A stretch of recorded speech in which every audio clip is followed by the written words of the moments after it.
굵은 베옷을 입은지라. 이 말은요, 요나의 니느웨 사람들의 변화된 모습이 기록되어 있지요.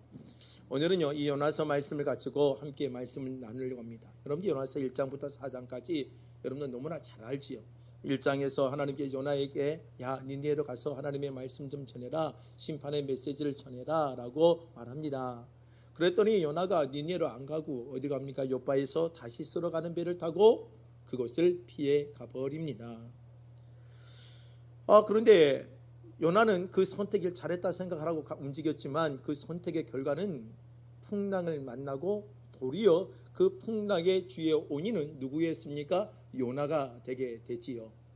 요나가 그 풍랑의 원인이 되게 됩니다. 배를 탔습니다. 다시서 가는 배는 선원과 선장들이 야 이게 뭐냐, 나 너희들 각자 신들에게 물어봐라, 과연 무엇이 잘못되어 있는가 하면서 각자 그 신들에게 물어보고 난리가 아닙니다. 결국은 뭐 답을 못 찾으니까 그럼 우리 제비를 뽑아서 한 사람이 걸리면 그 사람에게 모든 것들이 원인이다 생각하고 제비를 뽑지요. 그랬더니 누가 뽑혀요? 요나가 뽑히고 맙니다. 네가 섬기는 하나님 누구냐? 너는 누구냐? 너는 어떤 일을 하려고 하느냐? 라고 물어보지요. 그랬더니 나는 레인이요, 하나님의 사람이요, 그리고 하나님께서 나에게 이런 명령을 했는데 그 명령을 거하지 않냐고 내가 지금 도망쳐서 다시스로 가다 보니까 지금 이 풍랑을 받게 되어졌습니다. 그리고 그 자신의 하나님을 설명하게 되어지죠. 두려움과 무서움에 떨지요. 그래서 그러면 어떻게 하면 네가 믿는 하나님이 화를 잠잠할 수 있겠느냐? 그랬더니 뭐라고 말합니까? 나를 물에 던지라.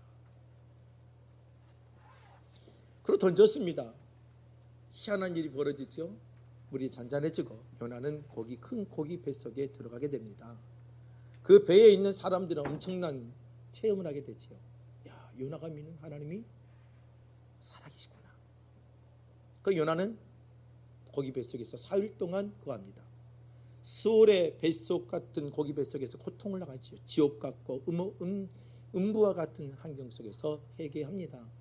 그리고 그 눈물 어린 시간을 보내지요. 그리고 하나님 다시 요나를 살립니다.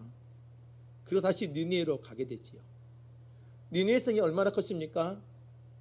니느웨 성을 사람이 사흘길을 가도 움직여질 만한 큰 성읍이라고 표현되어 있죠. 그런데 변화받고 능력받고 은혜받고 나니까 게으르질 수가 없지요. 그러니까 하룻길 사이에 니느웨 성읍을 돌아버립니다. 40일 이후에 이곳에 하나님의 심판이 임합니다. 그리고 그 말씀을 선포했더니 무슨 일이 벌어져요? 그 니느웨가 왕부터 시작해서 가축까지 먹지 아니하고 금식을 하고 굵은 베옷을 입고 하나님께 회개합니다. 그리고 그 심판을 보류하게 되지요. 이게 요나서 1장부터 4장까지의 이야기 내용들의 간략합니다.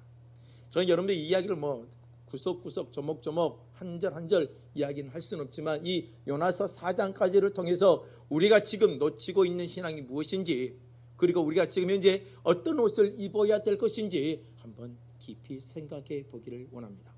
먼저 우리가 다시 한번 이 요나서를 통해서 깊이 생각해야 될 것이 있다면 바로 이겁니다. 사람은요 부르심을 따라서 살아야 합니다. 요나는요 하나님의 부르심이 뭐였습니까? 하나님의 선지자의 사명입니다. 하나님의 말씀을 전하고 그 말씀을 전하고 깨닫게 하고, 그리고 깨달아서 그 백성들이 어디를 향하였어요? 하나님을 향하여서 영적인 친밀감을 높게 하기 위하여 선지자적인 역할을 하는 것이 바로 요나의 사명이자는 것이요. 하나님의 말씀을 전하고 하나님의 말씀을 선포하며 하나님의 명령을 받아서 그는 하나님의 뜻대로 움직여져야 되는 것이 바로 요나의 사명입니다.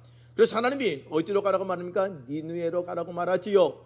니느웨에 가서 하나님의 말씀을 선포하라고 합니다. 그런데 그 뜻을 저버리게 되지요.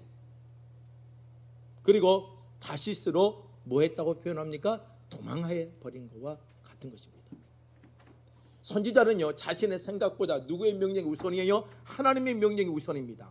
여러분들 하나님의 명령에 우선적으로 살아가는 게 선지자의 삶이요 선지자의 역할입니다.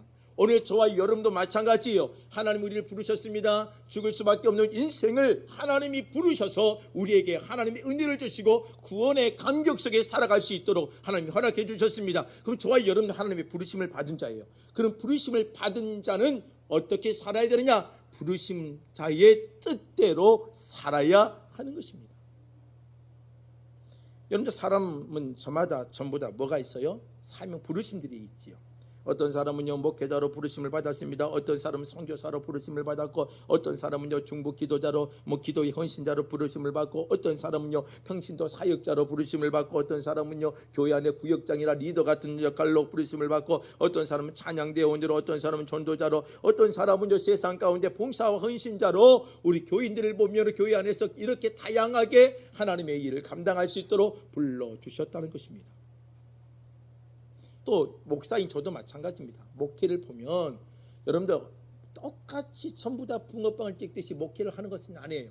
어떤 사람은요 치유 목회를 하는 사람이 있고, 어떤 사람은요 제자 훈련을 하는 목회를 하는 사람이 있고요, 어떤 사람은요 선교적인 마인드를 갖고 선교적인 목회를 하고 있는 사람들이 있고, 어떤 사람은 구제와 봉사와 사회 변혁을 위해서 움직여야 하는 사람들이 있고, 어떤 사람은 세상 가운데 빛과 등대의 역할을 감당하기 위해서 세상의 바른 정치의 모습을 갖기 위해서 헌신하는 사람들도 분명 있습니다. 목회는 다 똑같지 않다는 겁니다. 저도 아들이 셋이 있지만 셋 다 달라요. 성격도 다르고 먹는 것도 다르고, 어떤 애는 해를 좋아하고, 어떤 애는 홍어를 좋아하고, 어떤 애는요 돼지고기를 좋아하고, 어떤 애는요 또 이걸 좋아하고, 어떤 애는 피자를 좋아하고 치킨을, 이게요 전부 다 달라요. 똑같을 수가 없어요. 몸매도요 어떤 애는요 호리호리하고, 어떤 애는 뚱뚱하고요, 어떤 애는요 성격이 조금 날카롭고, 어떤 성격이 조금 온화하고, 여러분 자녀들도 다 다르더라고요.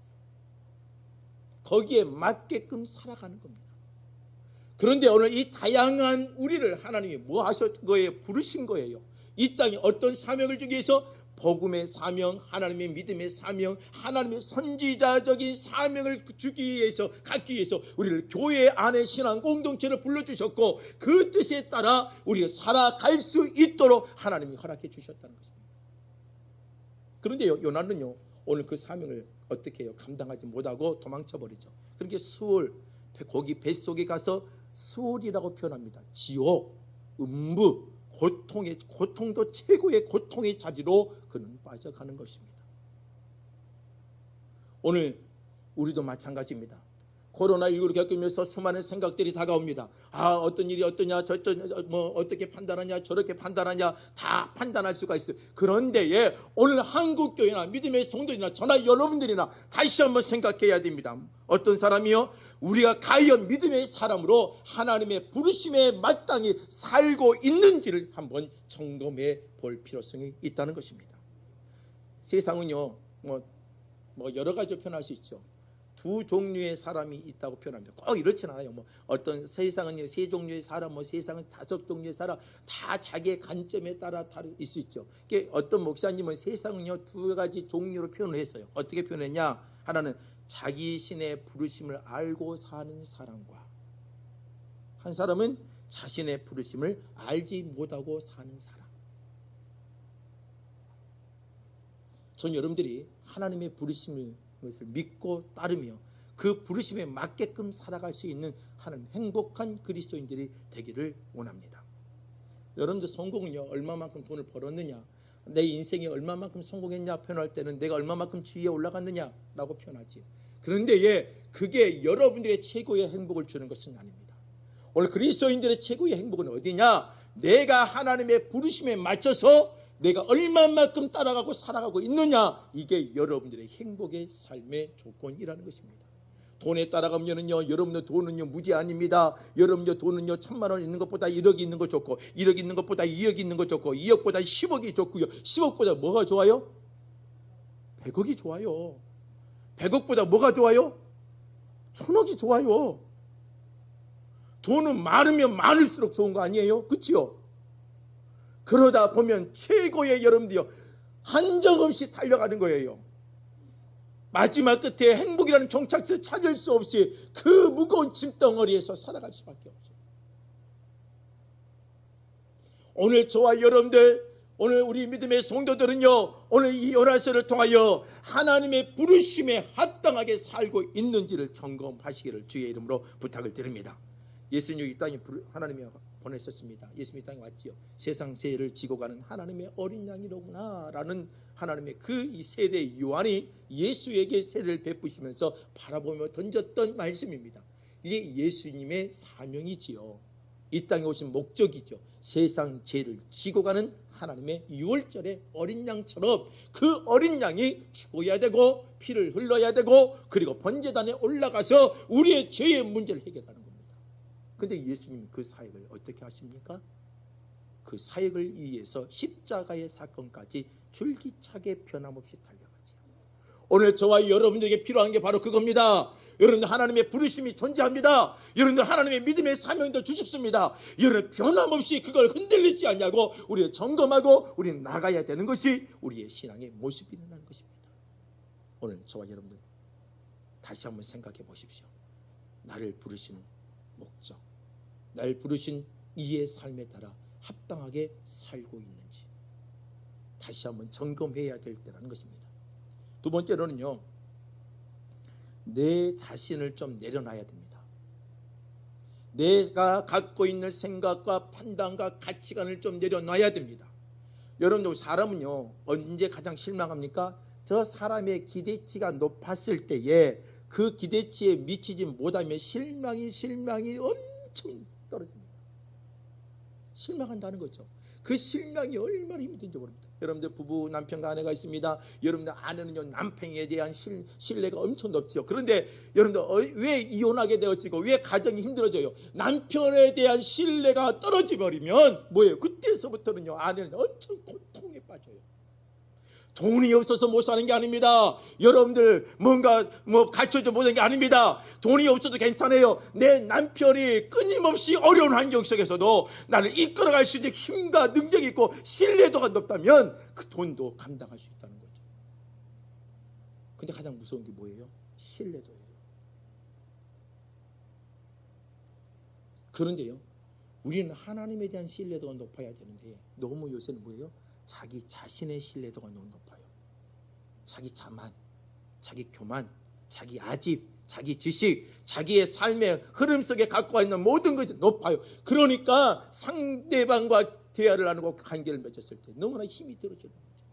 오늘 요나는요 하나님의 명령이 들어왔습니다. 야 니네로 가라. 그러니까 가면 되는 거예요. 그래 하나님의 말씀을 전하라. 그러면요 바보처럼요 초등학교 어린아이처럼요 가서 예수 전다 불신족 외치면 되는 거고 이 땅이 하나님의 심판이 임할 거고 40일 후에 이 땅이 멸망당하리라 하며 하나님의 말하면 하면 되는 거예요. 그런데요 요나의 머릿속에는 뭐가 있느냐? 지금 내가 니네로 가면은요 이스라엘 사람이 아수르 땅에 들어가는 순간에 멸시와 천대를 받을 것이고 그 땅에 하나님의 복음의 불모지기 때문에 예수 전다 불신지옥을 외쳤다가는 그런 무시를 당할 거고 그리고 자기는 언어와 환경과 문화와 습성이 다 다르기 때문에 자기가 들어가는 순간에 내가 어떤 존재인지를 알 거고 그리고 전통내에서 아주 대도시로 왔으니까 자기를 인정하지 못하는 환경 속에 있는 것을 뻔히 알 수가 있습니다. 그리고 이 아수르와의 니느웨가 성장해 가면 북이스라엘은 더 억압을 받고 고통을 받고 힘들 수 있으니까 이 땅은 없어져야 될 땅이고 멸망받아야 될 땅이에요. 이게 요나의 머릿속에 가득 차 있는 겁니다. 하나님의 명령이 들어오겠어요? 안 들어오는 거죠. 오늘 우리 코로나19를 겪으면서 여러분들 머릿속에 있는 것부터 비우셔야 됩니다. 여러분들 가슴속에 잘못된 것을 내려놓으셔야 됩니다. 다시 말해 내가 죽어야지만 하나님의 귀한 믿음의 열매를 맺어낼 수가 있다는 것입니다. 우리가 너무 똑똑해요. 너무나 잘났어요. 너무나 여러분들이 너무나 많은 것을 방대하게 듣고 있고 너무나 잘못된 지식이 진정한 지식인 것처럼 살아갈 때가 많다는 것입니다. 저는 강단에서 말씀할 때 자주 말하죠. 아내들이 남편들에게 자다가도 내 말만 들으면 뭘 얻어먹는다고요? 여러분들 그것은 복음도 아니고 진리도 아니고 아무것도 아니에요. 그런 말 쓰는 것은 절대 해서는 안 될 일입니다. 남편 말 잘 들어도 딱 얻어먹을 수 있어요? 없어요? 그것은 또 전혀 인정은 안 하시네요. 여러분들 남편이 되든 아내가 되든 바른 말을 하고 좋은 교훈을 해주면 그건 좋은 일이 벌어지는 거예요. 아내에게만 그 역할을 주는 게 아니에요. 뭐가 문제인지 아세요? 여러분들의 고집이 문제인 거예요. 고집을 내려놓을 때에 많은 것들이 보이기 시작합니다. 요나는요, 그 고집을 내려놓지 못하니까 니느의 땅에 있는 어린아이의 12만 명이 보이지 않는 거예요. 하나님의 심판이 임하면 그 땅은 12만 명이 죽는 거예요. 어린아이가. 그럼 어린아이가 12만 명이면 그 땅에 어른까지 하면 몇백만 명이 되는 거예요. 그 몇백만의 영혼이 요나의 눈에는 보이지 않았던 거예요.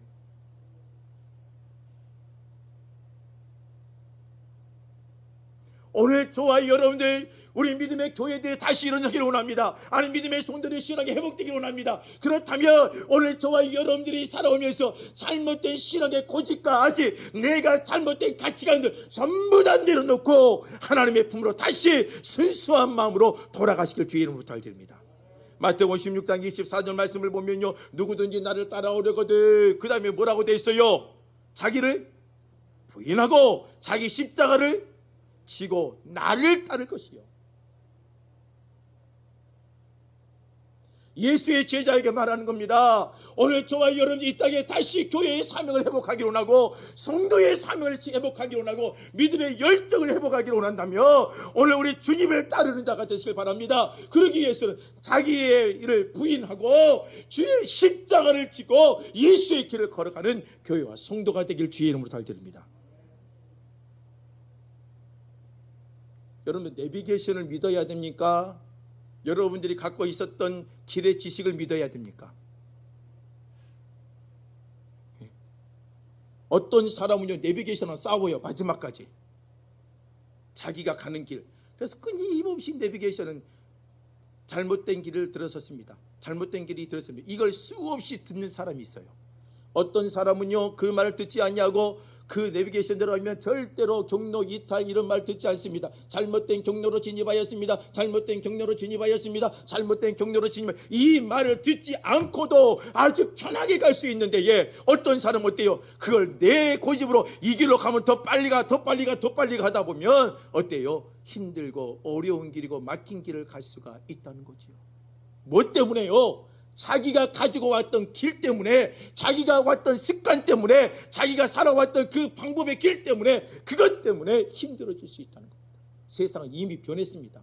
여러분들 자녀들이, 여러분들 부모들의 자녀들의 말 들어야 안 들어야? 안 듣습니다. 여러분들 지금 내가 살았던 세대와 내 자녀들이 살고 있는 세대는 엄청 달라요. 여러분들 지금 현재 우리 어른 성도님들이나 부모님 세대를 보십시오. 여러분들의 자녀가 손주와 손녀들이 사는 삶은요, 완전히 색다른 삶을 삽니다. 여러분들 라떼 하지요. 저도 그런 말을 합니다. 내가 지금 전도사 때는 이랬는데, 내가 전도사 때는 이랬는데, 저 전도사 때 진짜 고생 많이 했습니다. 새벽 3시 반에 일어나가지고요, 여러분들 새벽에 가는데요, 여러분들 염주동 쪽으로 가서 돌아서 강촌도로 돌아와서 새벽에 한탕 뛰고, 그리고 또 무릉 뛰고 일국 뛰고 돌아와서 또 한방 새벽에요, 새벽 5시 예배 드릴 때까지 봉고차 운전만 그 오랫동안 한지 몰라요. 끝나고 나면 다시 여기다 한번 갔다 오고 또 제자 갔다 오고 집에 가면 7시 반 8시가 돼요.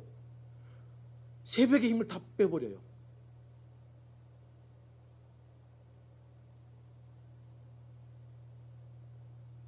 주부를 만드니라고요. 교회가요, 너무나 교회가 발전하다 보니까 돈도 많이 하다 보니까 교회다 인쇄기를 갖다 놨죠. 인쇄기로. 그래서 밤새 인쇄기를 가니까 철자 하나 틀리면 뭐예요? 복사집에 맡겨서 철자 하나 틀려도 뭐예요? 그냥 그대로 쓰는데, 내가 만드니까는요, 인쇄기가 있으니까 철자 하나 틀렸으니까 다시 다 200장 버리고 다시 뭐예요? 밤새 또 돌리고 있어요, 인쇄기를.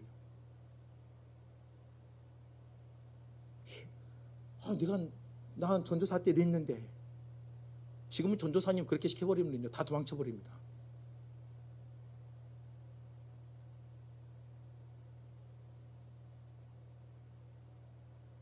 담임 목사님, 부목사 자꾸 새벽 예배를 안 나와. 새벽 예배 와서 자울자울해. 얼마나 야단 맞은지 모릅니다. 그렇게 말하면 꼰대가 돼요. 안 받아들여. 이미 지금 세대는요, 라떼라는 말이 통하지 않는 세대예요. 그러면 뭐예요? 오늘 저와 여러분들이 그 과거에 맺혀서 사는 자가 아니라 내 자신을 내려놓으며 지금은 믿음의 눈을 볼 때란 말입니다. 그러면 내 자신을 죽여야 되는 거예요. 그래야 여러분들이 믿음의 눈으로 믿음의 열매를 맺어갈 수가 있는 것입니다. 세 번째로요, 한번 따라서 하십시다. 믿음의 헌신은 하나님의 은혜가, 하나님의 기적이 존재합니다. 여러분들, 믿음의 헌신은요, 하나님의 기적이 있습니다. 하나님의 은혜가 있습니다. 요나가요 니느웨 성에 이제 고기 뱃속에서 있다가 사흘 동안에 팡팡 울어요. 하나님, 나 용서해 주세요. 고기 뱃속에서 이제는 죽어갑니다. 생각해 보세요. 얼마나 고기 뱃속이 컸으면은요 무릎을 꿇고 기도할 수 있는 공간을 만들어 줬겠습니까? 하나님께서는 얼마나 지혜로운 거예요. 생각해 보세요. 뱃속에 이 얘기 나와서 사람을 녹일 것인데 예, 그것도 다 피할 수 있도록 엄청난 고기 뱃속에 넣어놓으면서 하나님께서 요나를 지키십니다. 며칠 동안이요, 사흘 동안이요, 뭐하게 만듭니까? 하나님 어둠 속에서 기도하게 만듭니다. 하나님 용서해 주세요 했더니 그 아래에 있던 자기의 가치관과 모든 걸 내려놓고 다시 고기 뱃속에 나와서 무슨 일을 해요? 니느웨로 가서 하나님의 말씀을 전합니다. 여러분 생각해 보세요. 진짜 못된 아프리카 같이 이상한 나라에서 옷도 이상한 옷을 입고 온 사람, 시커먼 사람이 서울 시내 한복판에 돌아와가지고 서울 시내 사람들이 이상한 말도 떠듬 하면서 40일 후에 서울 한복판에 하나님의 심판이 임해서 다 죽을 것입니다, 이 말을 하고 있는데 누가 들어요? 안 들을 거 아니에요. 똑같은 거예요. 지금 요나가 아수르에 가는 것이 바로 그런 상황과 똑같은 거예요. 그런데요, 지금 다시스로 갔던 요나는 아니에요.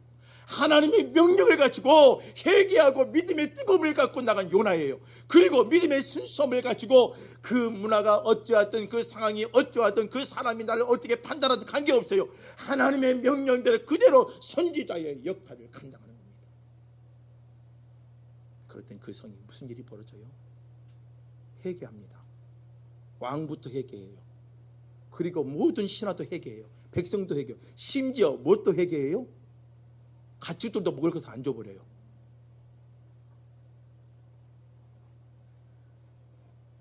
이런 역사가 벌어지는 거예요.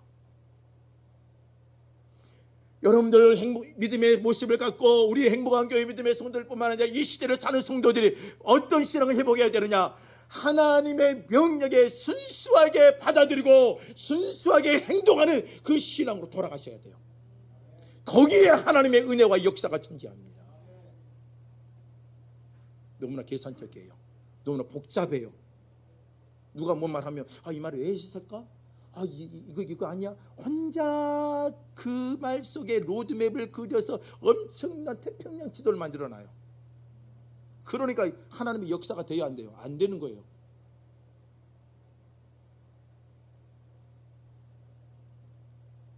오늘 저와 여러분들은 하나님 우리 편에 계십니다. 믿죠? 근데 이 말도 믿는데 우리가 뭐예요? 하나님이 내 편에 있다 생각하지 말고 내가 하나님 편에 들도록 믿음의 순수함을 지켜야 돼요.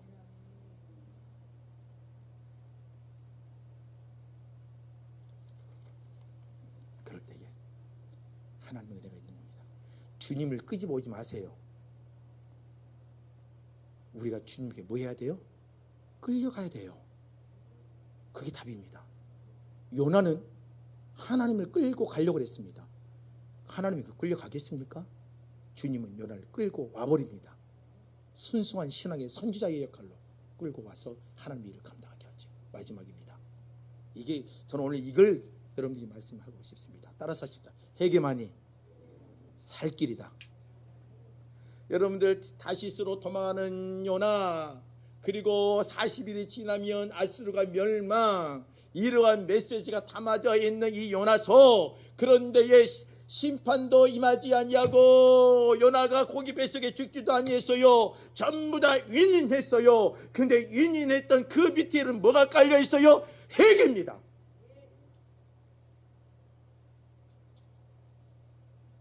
요나가 고기 뱃속에 죽을 수 있지만 하나님의 심판을 거죠. 풍랑을 줬지요. 그러나 그 고기 뱃속에서 그는 펑펑 울며 하나님께 도와달라고 기도하며 자신의 허물을 내려놓습니다. 또 니느웨는 뭐예요? 요나의 말을 듣고 이스라엘 땅에서 온 그 바보 같은 사람의 말을 듣고 그들이 돌아섭니다. 그리고 그 땅의 심판은 물러가고 하나님의 은혜의 역사가 임하게 되죠. 무엇 때문에요? 굵은 베옷을 입었기 때문이에요. 회개의 옷을 입었기 때문이에요. 먹지 않냐고 금식했기 때문이에요. 그리고 하나님 앞에 그들의 니느웨의 죄악의 그 악한 삶의 모습을 버렸기 때문이에요. 회개는 하나님의 심판의 물줄기를 바꿔냅니다.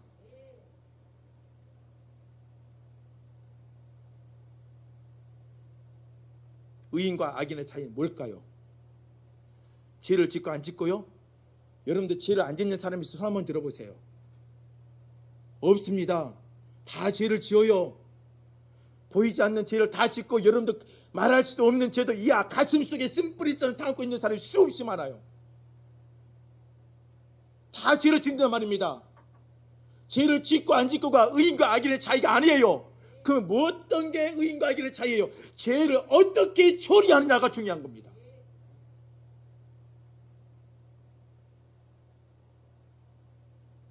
의인은 왜 의인이 되어져요?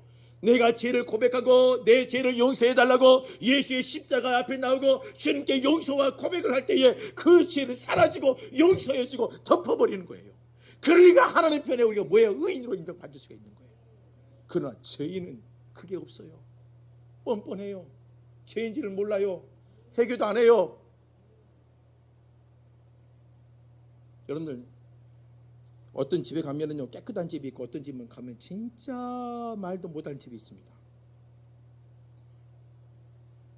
여러분들 집이 좋다 해서 깨끗하고 더럽고 아닙니다. 집이 몇십 평, 60평, 50평 돼도요 집이 뭐예요? 더러운 집이 있어요. 그렇게 부자여도 집이 더러운 집이 있어요. 여러분들 연예인들 보세요. 얼마나 화려합니까? 너는 얼마나 멋있습니까? 그런데 여러분들 나 혼자 산다나 여러분들 연예인들이 혼자 사는 모습들을 자기 개인의 삶을 보면 보십시오. 얼마나 더럽고 추한지요. 세수도 안 하고 머리도 안 감고요. 설거지도 안 하고요. 막 냉장고 열어보면 곰팡이가 막 썰어 있고요. 얼마나 우리가 뭐예요? 생각지도 못한 모습이 있습니까? 겉은 화려한데 속은 더럽고 추한 모습들이 많지요. 오늘 저와 여러분들 중요한 게 뭐냐면 어떤 집이 깨끗하냐 어떤 집이 더러우냐 이 뭐냐 쓰레기를 어떻게 처리하냐에 따라서 달라지는 거예요. 오늘 저와 여러분들 그리스도인들이요 하나님께 은혜가 있고 살 수 있고 여러분들이 은혜에 살기를 원한다면 여러분들의 죄의 문제를 그때 해결하시길 주의 이름으로 부탁을 드립니다. 여러분 아브라함이요 하나님께서 약속을 합니다. 아브라함아 네 씨를 통하여서 하나님께서 번성케 하겠다는 겁니다. 하늘을 봐라 별처럼 땅의 모래알을 봐라 이렇게. 그런데요 아브라함도 일을 알 수 없고 사라도 일을 알 수 없어요. 그러니까 그 시대의 합법적이고 합당한 방법이 뭔 거예요? 몸종의 여인을 통하여서 아이를 낳는 것도 뭐 그 당시에 법적으로는 큰 하자가 없는 거예요. 근데 그 법도 누가 만든 거예요? 인간이 자기들의 명분을 잡기 위해서 만든 잘못된 악법이잖아요. 근데 그 법을 이용한 거예요. 그래서 하갈이 몸쪽에서 누굴 낳아요? 이스마엘을 낳잖아요. 그런데 하나님 원하는 뜻은 그게 아니란 말이에요. 세상의 법이 아니에요. 하나님은 네 몸을 통하여 주시겠다는 거예요. 네 몸을 통해 네 종의 씨앗을 주겠다는 거예요. 그런데요 아브라함과 하갈은 사라는 뭐예요? 자기들의 머릿속에 이렇게도 자손을 번성할 수 있는 방법이 있으니까 이것도 방법이지 않냐 이것도 하나님의 뜻인 것처럼 해요. 그 순간에 잘못된 선택을 해요. 그 순간부터 13년 동안에 하나님은 아브라함과 이야기 안 해요. 무서운 거죠. 여러분들 가슴 속의 죄, 여러분들 가슴 속에 묻어져 있던 죄 이게 해결되지 않냐면 여러분 세상을 보는 게 완전히 애곡되어 될 수밖에 없어요. 사울이 아말렉과 전투에서 하나님이 아말렉을 뭐하라고 그래요? 완전히 진멸하라고 그래요. 깨끗이 싹 밀어보라고 그래요. 그랬더니 사울이요 그걸 넘어가서 뭐예요? 진멸하지 않고 뭐예요? 좋은 곡식을 갖고 오고 좋은 가축을 갖고 오고 그 소리를 갖고 오지요. 전쟁이 끝나고 다행히 노략물을 갖고 오는 것은요 승리의 뭐예요? 함성을 부를 수 있는 힘이에요. 그런데 그 노략물을 갖고 와서 있는데 하나님은 어때요? 그것조차도 가져오지 말라는 거예요. 아말렉은 왜요? 하나님의 뜻을 방해했던 민족이기 때문에 주님이 사울을 통하여 뭐 하겠다는 거예요? 심판하겠다는 거예요. 완전히 진멸해서 이 땅에 존재하지 못하게 하겠다는. 그런데 그 뜻을 거부해버리는 거예요. 하나님께서 어때요? 그럼 하나님의 사무엘 선지자를 통해서 당신이 잘못했으면 뭘 해야 돼요? 용서해 주세요. 하나님께 기도해야 되잖아요. 그런데요 이 사울이 그 실수 앞에 죄를 용서하는 게 아니라 사무엘에게 말합니다. 이거 백성들에게 잘했다고 말 좀 해주세요 라고 부탁을 해요. 말이 안 되는 거죠. 오늘 저와 여러분들 기억하셔야 됩니다. 주님의 명령은 타협이 존재하지 않습니다. 주님의 명령은요 분명합니다. 거기에 순종해야 돼요. 그렇지 못하면 주님 앞에 뭘 해야 돼요? 빨리 회개하고 기도해야 됩니다. 다윗이 왜 아름다운 성군이냐? 그 자신의 죄의 문제를 해결했기 때문입니다. 간음죄, 살인죄, 자신이 간통했던 한 여인을 간음했던 그 죄를 덮어내기 위하여 살인죄를 범하잖아요. 하나님이 나단 선지자를 통하여 책망하게 되어집니다. 그런데 그 소식을 듣고 말을 듣고 다윗은 회개하죠. 침상이 쳤도록. 여러분, 이러한 회개의 모습이 우리 안에 회복되어 있어야 됩니다. 근데 우리는 너무나 뻔뻔해요. 죄를 지어도 뭐라고 하는지 아세요? 하나님 얼마나 답답했으면 그렇겠습니까? 이해해 주세요. 여러분, 제 문제는 이해가 될 문제가 아닙니다. 오늘 요나서를 통하여 우리에게 중요한 것은요, 회개가 살 길입니다. 여러분들 가정을 살리기를 원합니까? 여러분들 일터를 살리기를 원합니까? 여러분들의 자녀를 살리기를 원합니까? 내 자신의 잘못된 안에 쓴뿌리 자체를 해결하십시오. 그럴 때에 여러분들의 터전들이 다시 변화의 터전으로 바뀌어질 수가 있습니다. 코로나19 때문에 막혀있던 삶의 터전들, 우리 어떻게 터질지는 몰라요. 주님, 우리는 몰라요. 지금까지 열심히 살았다가도 코로나19 때문에 다 멸망한 것처럼 보이는데 어떤 사람은 또 이 코로나19가 반전이 되어져서 잘 되는 사람이 있고 그래요. 그래서 우리는요, 열심히 하나님이 주신 대로 부르심의 사명에 따라서 열심히 살아가면 되는 거예요. 그런 자에게 하나님 끊임없이 지켜주시고 복을 주시는 거예요. 우리의 인생은요 몰라요. 예측 불허입니다. 내가 뭘 한다고 해도 하나님 막으시면 끝나버리는 거예요. 그러니까 내가 지금 할 수 있었을 때에 최선을 다하여 사는 거예요. 그거 어려웠을 때에 그걸 뚫을 수 있는 힘을 대기 때문에. 그런데 하나님 주실 때에 이걸 내 마음대로 사용해버리고 내 뜻대로 내 고집대로 사용해버리면 진짜 막힐 때는 갈 곳이 없어져 버려요.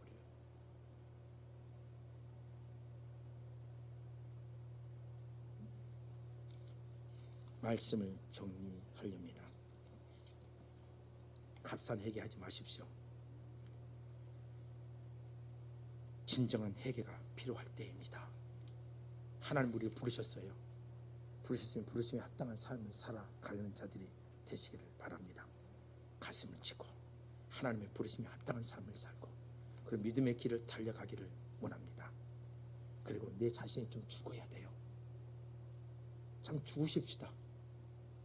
자기를 좀 부인하십시다. 왜 그렇게 고집 피우세요? 가정에서도 하지 마시고 일터에서도 고집 피우지 마세요. 고집 피워서 좋은 점이 있으면요 하루에 수천 번 고집 피우세요. 여러분들 고집 피워가지고 여러분들 인생 성공했다 그러면 고집 피우세요.